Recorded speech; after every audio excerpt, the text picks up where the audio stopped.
मंगल भवन अमंगल हारी, द्रवहु सुदशरथ अजिर बिहारी। नमो नमः सर्वेभ्यः। राजकीय अभिनव इंटर कॉलेज आराजी लाइन वाराणसीतः संस्कृत अध्यापकः अहं सौरभ पांडेयः भवतां सर्वेषां स्वागतं व्याहरामि। आज हम लोग कक्षा 9 के संस्कृत की पाठ्यपुस्तक के दूसरे पाठ, जिसका शीर्षक है रामस्य पितृभक्ति, के तीसरे भाग का अध्ययन करेंगे।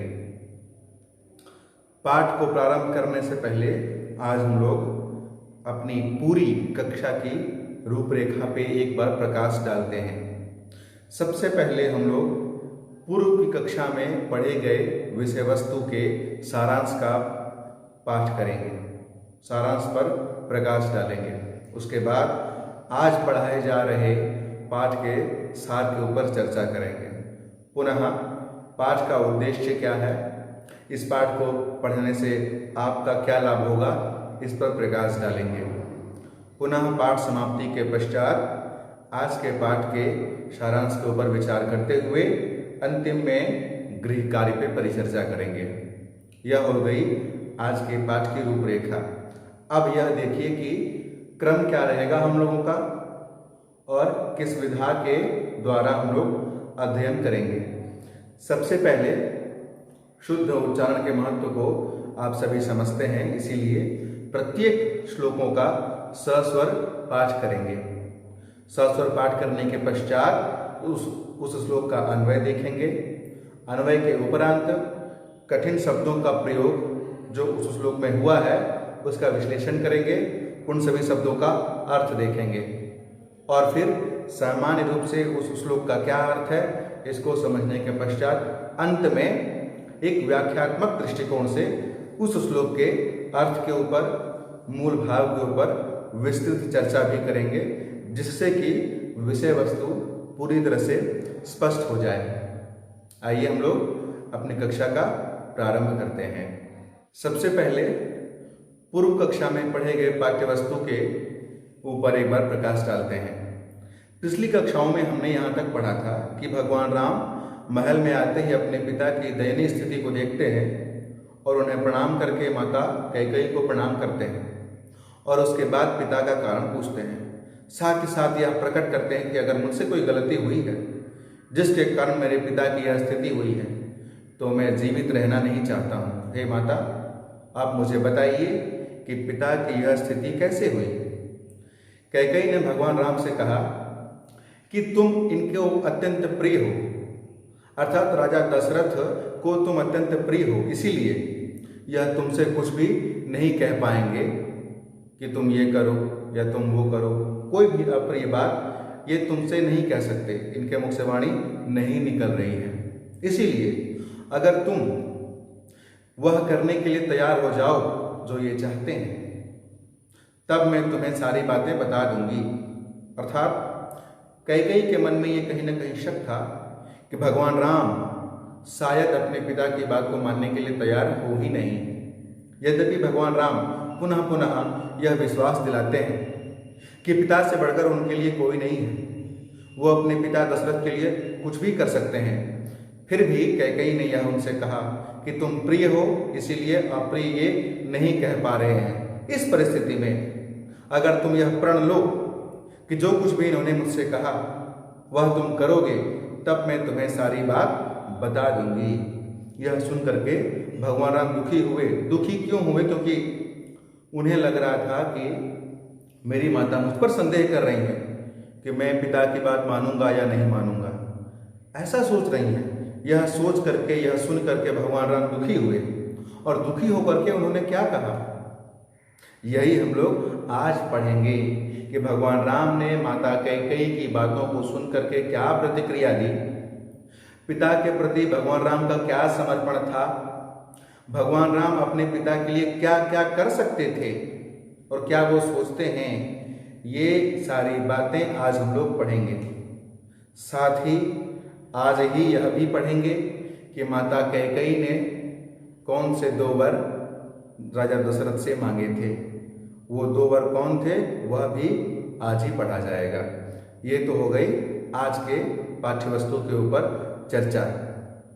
अब एक बार हम लोग इस पाठ के उद्देश्य के ऊपर चर्चा करते हैं। इस पाठ को पढ़ने से आपका क्या लाभ होगा। पहले भी मैंने आपको बताया था कि जीवन में सामंजस्य स्थापित करने के लिए आधुनिकता एवं प्राचीनता, डेवलपमेंट के साथ कल्चर, दोनों में, कल्चर और ट्रेडिशन दोनों में सामंजस्य स्थापित करने के लिए इस तरह का पाठ पढ़ना अत्यंत आवश्यक है। हम अपने माता पिता, अपने आदरणीय, अपने पूजनीय गुरुजनों का सम्मान करना कभी न भूलें। अपने पिता को देवता तुल्य समझें। इसीलिए इस पाठ को पढ़ना आवश्यक है। भगवान राम के जीवन चरित्र से अपने पिता के प्रति समर्पण की भावना कैसे होनी चाहिए, हमें उनकी आज्ञा का पालन किस प्रकार करने चाहिए, किस हद तक हम जा सकते हैं या हमें जाना चाहिए, यह आप सभी सीखेंगे।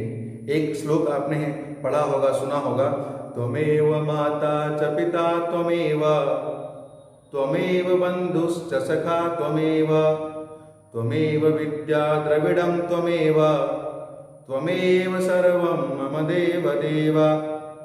भगवान राम के मत के अनुसार, या यूं कह लीजिए कि उनकी जो मनस्थिति है, अपने पिता को वो सब कुछ मानते हैं। त्वमेव माता च पिता त्वमेव, सब कुछ। इस प्रकार की भावना हमारे अंदर विकसित होनी चाहिए। आज है क्या ऐसा? आज वैमनस्यता, विचारों में मतभेद ज़्यादा हो गया है और एक साथ मिलकर चले पूरा परिवार, यह बहुत कम देखने को मिलता है। तो भगवान राम के जीवन चरित्र से आज के पाठ में वह इससे भी बढ़कर, जो अभी तक आपने नहीं पढ़ा, उससे भी बढ़ चढ़कर अपने पिता के प्रति समर्पण की भावना को आपके सामने रखेंगे। उसको सीखिए, उसको जीवन में अपनाइए। आइए आगे बढ़ते हैं और आज का पाठ प्रारंभ करते हैं।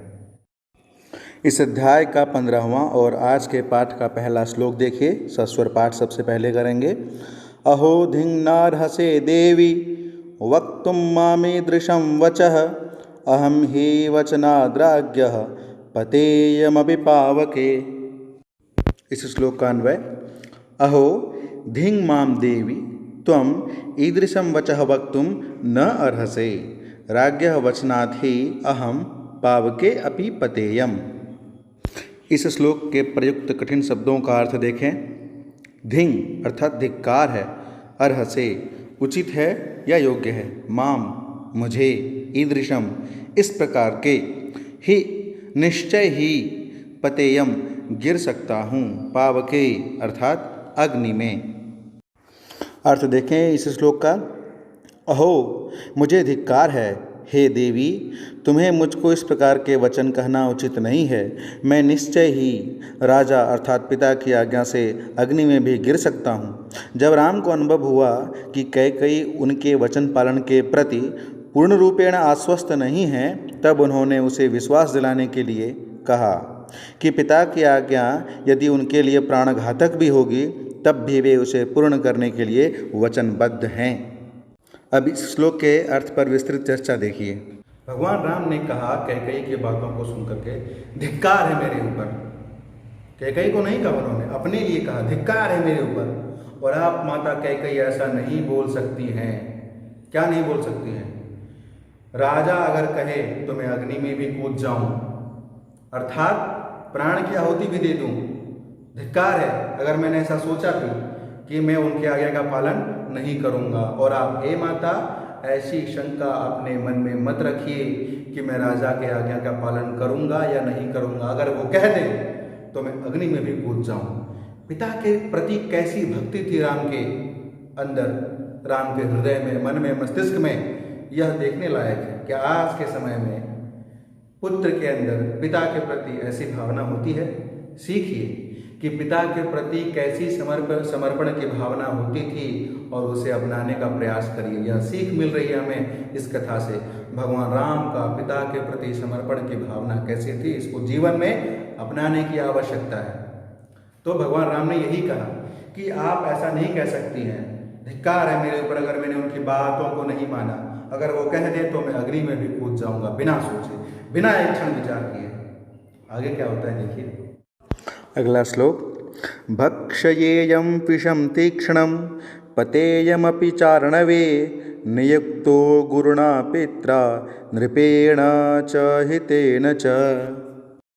अन्वय देखें, नृपेण गुरुणा हितेन च पितृनियुक्तः अहं तीक्ष्णं विषं भक्षयेयम् अर्णवे च अपि पतेयम्। कठिन शब्दों के अर्थ देखें। भक्षयेयम खा सकता हूँ, अर्णवे समुद्र में, नियुक्तः कहा गया, गुरुणा गुरु द्वारा, पित्रा पिता द्वारा, नृपेण राजा द्वारा, हितेन हितैषी द्वारा।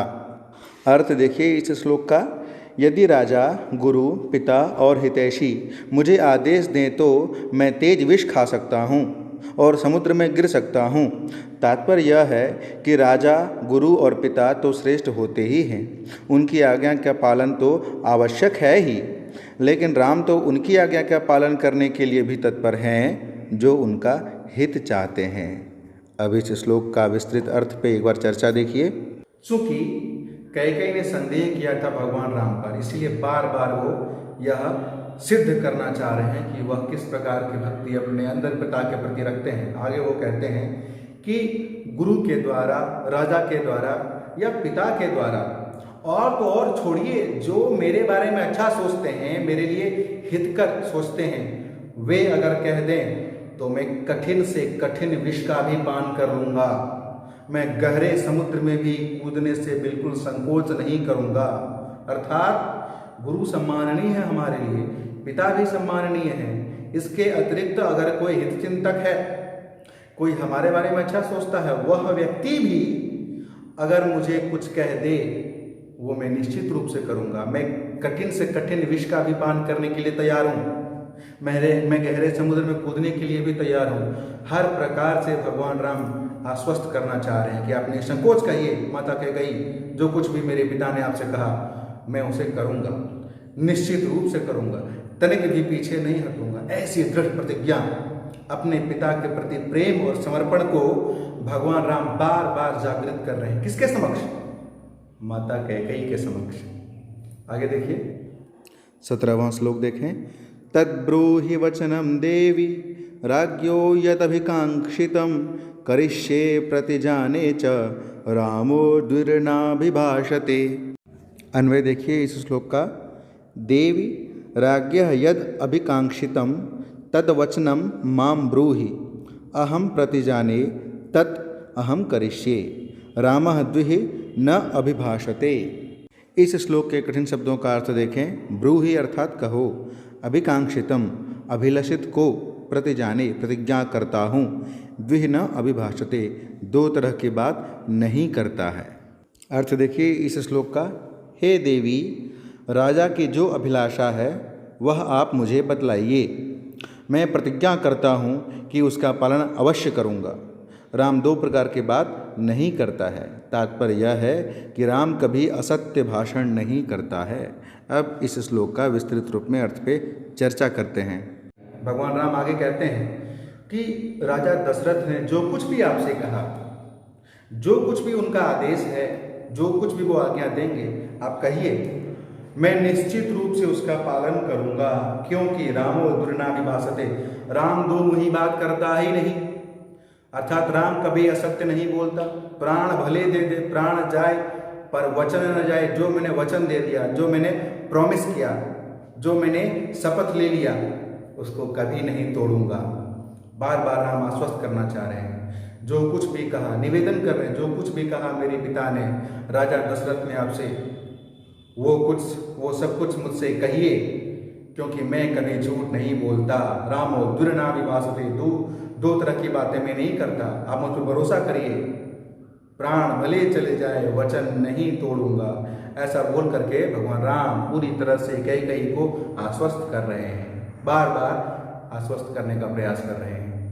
अगले श्लोक देखिए 18वां श्लोक। तमार्जव समायुक्त मनार्या सत्यवादिनम उवाच रामम कैकेयी वचनम वृषदारुणम। अन्वय देखिए इस श्लोक का। अनार्या कैकेयी आर्जव समायुक्तं सत्यवादिनं तं रामं वृषदारुणं वचनम उवाच। कठिन शब्दों का अर्थ देखें। आर्जव समायुक्तम अर्थात सरलता से युक्त, अनार्या नीचे विचारों वाली, नीचे अर्थात निम्न, तुच्छ, तुच्छ विचारों वाली, वृषदारुणम अत्यंत कठोर। अर्थ देखिए इस श्लोक का। नीचे अर्थात निकृष्ट विचारों वाली कैकेयी ने सरल स्वभाव वाले और सत्यवक्ता राम से अत्यंत कठोर वाणी से कहा। तात्पर्य यह है कि व्यक्ति के जैसे विचार होते हैं उसी के अनुरूप उसकी वाणी भी परिवर्तित हो जाती है। विस्तृत चर्चा इस श्लोक के अर्थ का आगे देखिए। जो व्यक्ति जैसा सोचता है उसकी वाणी, उसका आचार विचार व्यवहार वैसे ही परिवर्तित हो जाता है। भगवान राम अत्यंत सरल सौम्य स्वभाव वाले थे और अपने पिता के प्रति प्रेम और हर तरह कर्तव्य पालन के लिए अपनी बातों को कैकेयी के समक्ष रख रहे थे। लेकिन फिर भी कैकेयी ने अत्यंत कड़वे स्वर में, कठोर वाणी में अपनी बातों को भगवान राम के समक्ष पुनः रखा। अर्थात कैकेयी धृष्ट हो चुकी थी, निर्लज्ज हो चुकी थी, इसीलिए उनकी वाणी में भी कठोरता झलक रही थी। कहा गया है ना, जैसा खाओगे अन्न वैसा रहेगा मन। ठीक वैसे ही जैसा आप सोचेंगे आपकी वाणी भी वैसे ही निकलेगी। अच्छा सोचेंगे अच्छी वाणी निकलेगी, बुरा सोचेंगे वाणी भी बुरी निकलेगी, कुछ गलत सोचेंगे तो वाणी में भी वही निकल के बाहर आएगा। चूंकि कैकेयी दुराग्रह के बारे में सोच रही थी इसीलिए उनकी वाणी भी कर्कश, अप्रिय और कठोर हो गई थी। तो कठोर वाणी में कैकेयी ने आगे कहा, क्या कहा देखिए अगला श्लोक। 19वां श्लोक देखें। पुरा देवासुरे युद्धे पित्रा ते मम राघव रक्षितेन वरौ दत्तौ सशल्येन महारणे। अन्वय देखिए इस श्लोक का। हे राघव, पुरा देवासुरे युद्धे शल्येन मया रक्षितेन ते पित्रा महारणे मम वरौ दत्तौ। कठिन शब्दों का अर्थ देखें। पुरा अर्थात प्राचीन काल में, दत्तौ दिए गए, सशल्येन बाण से विद्ध हुए।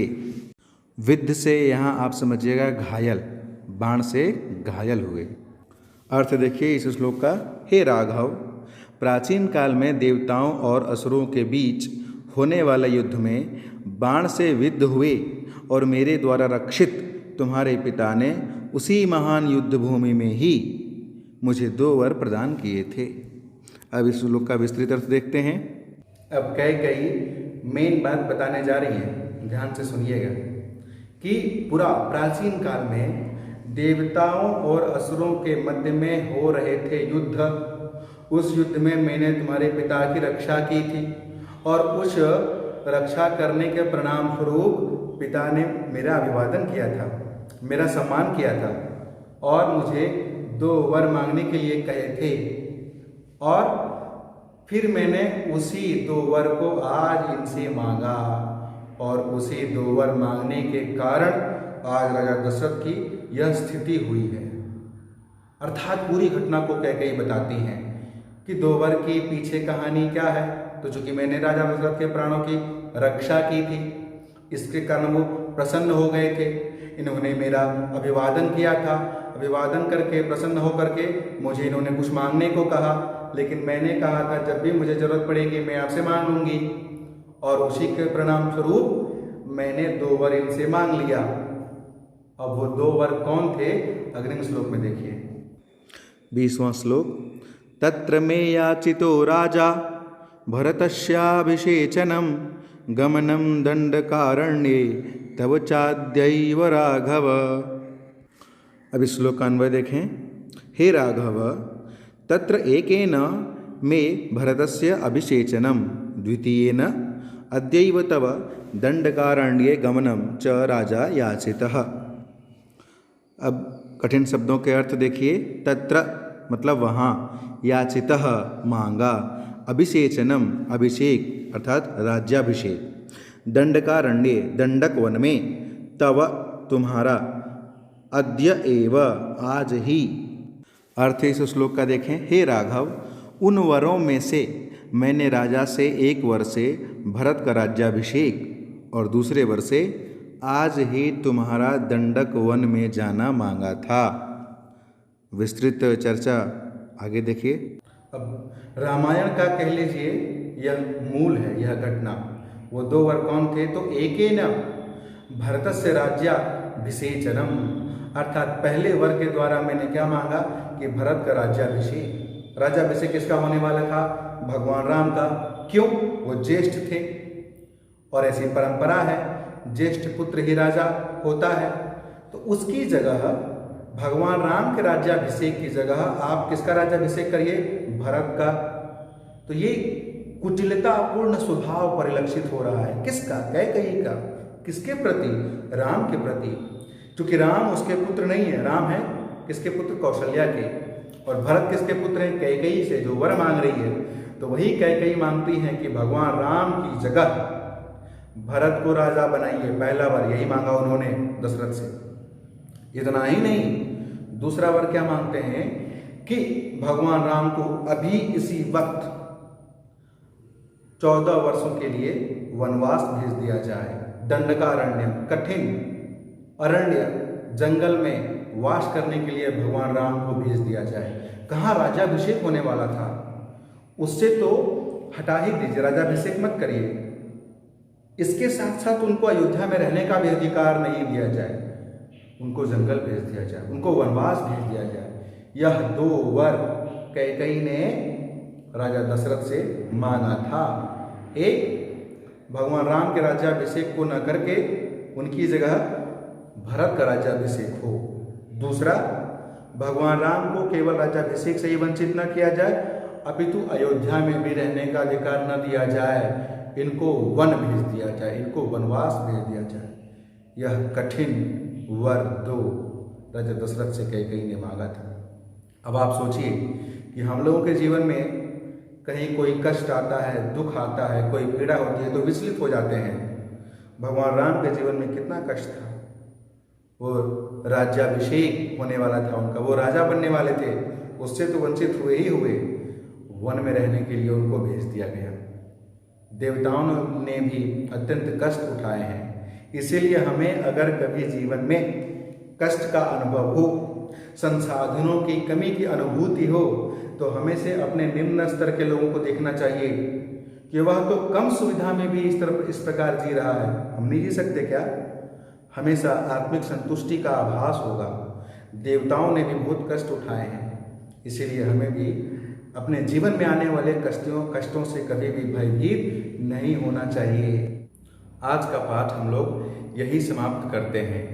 इसके आगे का पाठ हम लोग अग्रिम कक्षा में विस्तृत रूप से पढ़ेंगे। आज के पाठ का सारांश देख लेते हैं। हम लोगों ने पढ़ा कि भगवान राम पिता की अवस्था से चिंतित होकर के जब कैकेयी से प्रश्न पूछते हैं तो कैकेयी के मन में शंका उत्पन्न होती है कि यह मेरी बात मानेगा या नहीं मानेगा। कैकेयी परीक्षा लेती हैं और जब राम अपने पिता के प्रति प्रेम समर्पण की भावना को उड़ेल देते हैं कैकेयी के समक्ष, और इससे जब कैकेयी को भरोसा हो जाता है कि जो कुछ भी मैं कहूँगी राम उसको स्वीकार करेगा, क्योंकि राम अपने पिता के प्रति पूर्ण रूपेण समर्पित थे, समुद्र में भी कूदने के लिए तैयार थे, तीखा तीक्ष्ण विष खाने के लिए भी तैयार थे। इस प्रकार से जब आश्वस्त हो गई कैकेयी, तब उन्होंने कहा कि असुरों और देवताओं के बीच में हो रहे युद्ध में जब दशरथ घायल हो गए थे तब मैंने उनके प्राण की रक्षा की थी। उसी समय ये प्रसन्न हो गए थे और इन्होंने मुझसे 2 वर मांगने के लिए कहा था, और आज मैंने वो 2 वर मांग लिए। 2 वर कौन था? पहला कि राम की जगह भरत का राज्याभिषेक हो, और दूसरा अभी इसी वक्त राम को दंडक अरण्य में जंगल में जाना होगा। ये 2 वर कैकेयी ने मांगे थे। यहाँ तक की घटना आज हम लोगों ने पढ़ लिया है। अब इसके आगे कैकेयी विस्तृत रूप से बताती है कि क्या करना है राम को और कैसे करना है, कितने समय तक के लिए वनवास जाना होगा। यह बातें इसके साथ साथ कि कैकेयी के द्वारा यह बात सुन करके राजा दशरथ ने ये जो बातें कही थी कैकेयी से, या कैकेयी ने जो 2 वर मांगा था, वह सब सुन करके भगवान राम की क्या प्रतिक्रिया होती है, वो क्या कहते हैं? क्या उन्हें क्रोध आता है या वो स्वीकार कर लेते हैं? स्वीकार करते भी हैं तो किस प्रकार से स्वीकार करते हैं और आगे की क्या घटना होती है, यह अग्रिम और इस अध्याय के अंतिम कड़ी में हम लोग पढ़ेंगे। जी हाँ, बिल्कुल, अग्रिम कक्षा जो भी होगी वह इस पाठ का अंतिम भाग होगा और उसमें हम लोग इस पाठ की पूर्णाहुति भी करेंगे और भगवान राम ने क्या निर्णय लिया, उनकी मनस्थिति, ये सभी चीज़ें हम लोग अंतिम पाठ में पढ़ेंगे। उद्देश्य की बात करें तो आज के पाठ से आप सब ने ये सीखा होगा कि परिस्थितियां कैसी भी हो, कितनी भी प्रतिकूल हो, पिता के प्रति सम्मान और आदर की भावना हमारे हृदय में कभी भी कम नहीं होना चाहिए। हम कितना भी कुछ कर लें, पितृ ऋण से मुक्त नहीं हो सकते। दूसरी बात कि हमें हमेशा प्रतिकूल परिस्थितियों में भी अपने मस्तिष्क पर, अपनी वाणी पर नियंत्रण रखना चाहिए। भगवान राम के जीवन से, उनके चरित्र से आज यही सीखने को मिला। इसके साथ साथ कैकेयी के व्यवहार से हमें यह सीखने को मिला कि जब व्यक्ति कुछ बुरा सोचता है, कुछ गलत सोचता है, तो वह उसके वाणी में भी परिलक्षित होता है।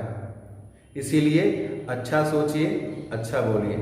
अब हम लोग बात करते हैं गृह कार्य के ऊपर। गृह कार्य में आज पढ़े गए सभी पाठों का सस्वर पाठ करने का अभ्यास करेंगे, शुद्ध शुद्ध उच्चारण का अभ्यास करेंगे। उसके पश्चात श्लोकों के अन्वय को लिखेंगे।